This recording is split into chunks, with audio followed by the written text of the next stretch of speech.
mau di tempat yang netral. Netral di sini adalah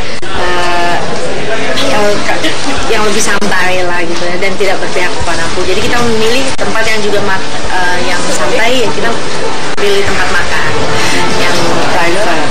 Dan kalau tempat private itu kan memang ya ibaratnya nggak ada apapun yang ganggu ya, dan bahkan kita juga nggak pesen makan sampai kita memang selesai bicara gitu. Jadi 3 jam kemarin pertemuannya Selasa tanggal 8, nggak ada suasana tegang ya, alhamdulillah, karena memang bahkan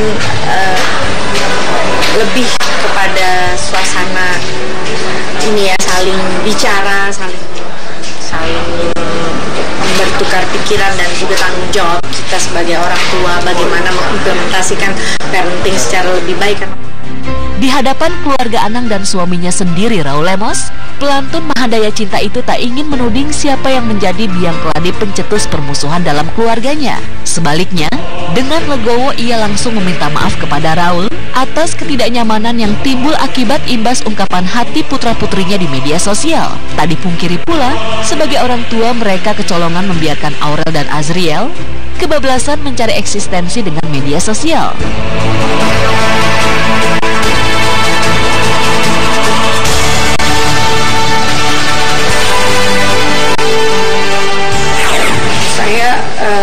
Pertama saya awali dengan meminta maaf. Jadi saya meminta maaf di depan anak-anak saya, Mas Anang dan juga Ashanti, kepada suami saya. Karena kan awalnya itu kan dari suami saya, kenapa dia memberikan sanksi untuk saya nggak boleh ketemu anak-anak itu.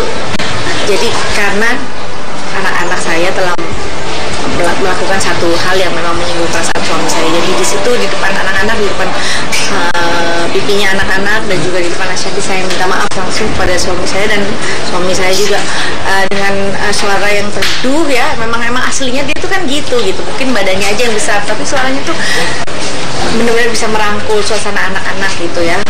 Dan di situ suamiku menceritakan bagaimana dia kecewanya sampai dia ada sanksi, dan kita bicara tentang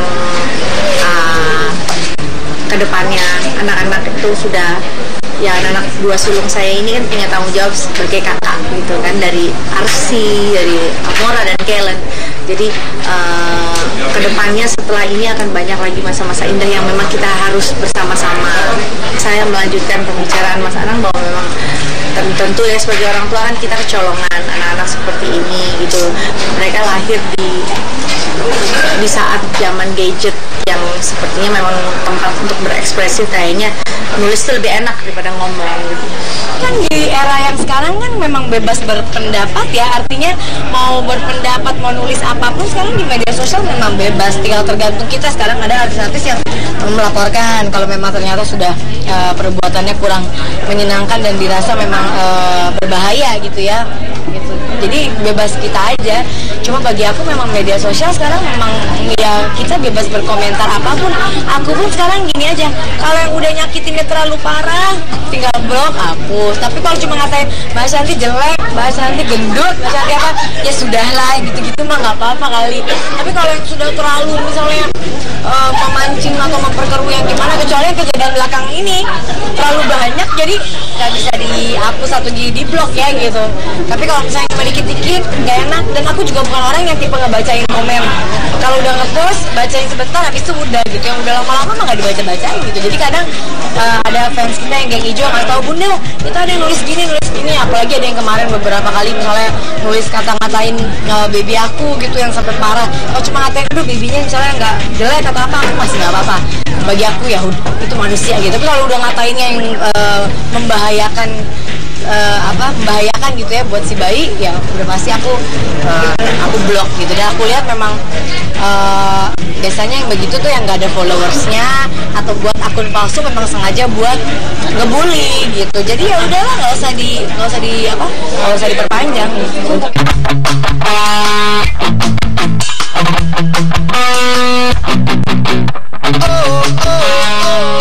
Bisa dari Yanti, perseteruannya dengan anak sendiri begitu menyudutkan dirinya. Ia benar-benar terjepit antara memenuhi keinginan sang anak juga menjalankan rasa patuh pada suami. Namun ia bersyukur dengan penuh rasa pengertian, artinya Aurel dan Azriel memahami posisi dirinya sebagai ibu sekaligus sebagai istri. Hikmah saya sebagai orang tua pun nggak luput dari salah ya. Saya berusaha mendapatkan untuk menjadi guru buat anak-anak saya dan jadi istri yang memang harus menurut suami, karena menurut suami itu bukan aturan manusia tapi memang perintah Tuhan kita gitu kan. Jadi memang saya merasa bahwa saya di posisi yang kemarin itu benar-benar terjepit ya. Jadi saya terima kasih ada masalah ini, karena ini jadi satu jawaban yang indah buat saya. Karena ini kita kemarin itu banyak yang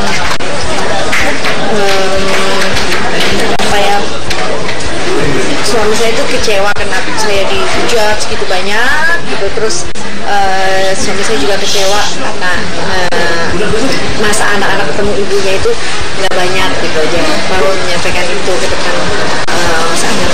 Kemarin ini kan mungkin Sweet 17-nya dia pengennya, dan itu persetujuan dari Mbak Hadinya, dan tiba-tiba nggak bisa hadir. Tapi dari aku dan Mas Anang sama sekali kita tidak menyalahkan, karena ya betul memang benar, karena seorang perempuan, seorang istri harus menuruti kemauan suaminya.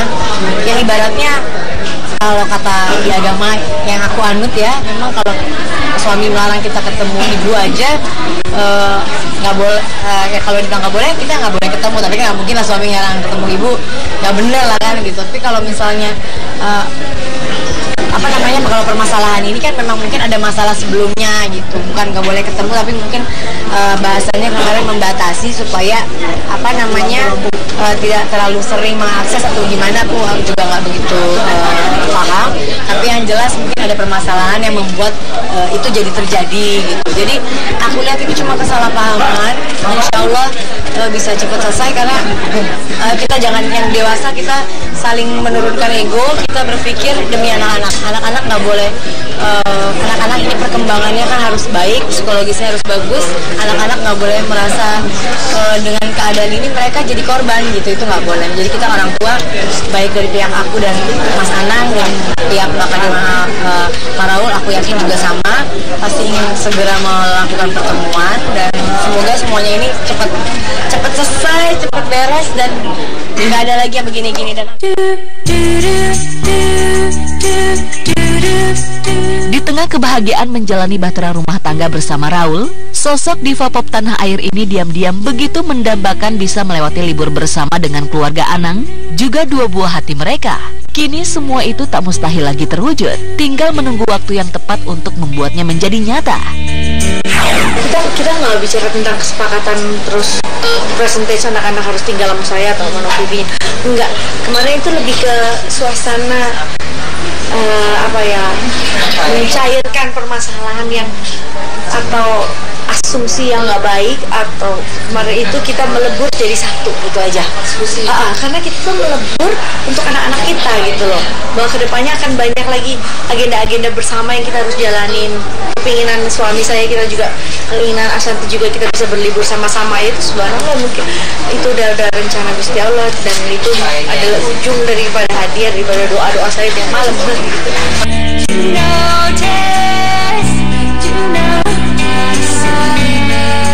Terlepas sudah ujian yang menekan hati ibu 4 orang anak ini, Yanti pun mendapat banyak pelajaran berharga dari perseteruan keluarga di era maraknya sosial media. Bukan bermaksud menggurui, Yanti ingin semua keluarga bisa mengambil hikmah betapa dahsyatnya pengaruh jaringan dunia maya. Internal keluarga kami ini juga bisa jadi permasalahan Anda semuanya, keluarga semua di sana. Cuman bagaimana kita sebagai orang tua menyingkapi dan benar-benar menjadi pendengar yang baik untuk bisa legowo kalau memang kita punya kesalahan, untuk segera meminta maaf. Jangan buatkan masalah berlarut-larut, dan jangan sampai terpancing dengan kegaduhan dan terbawa emosi.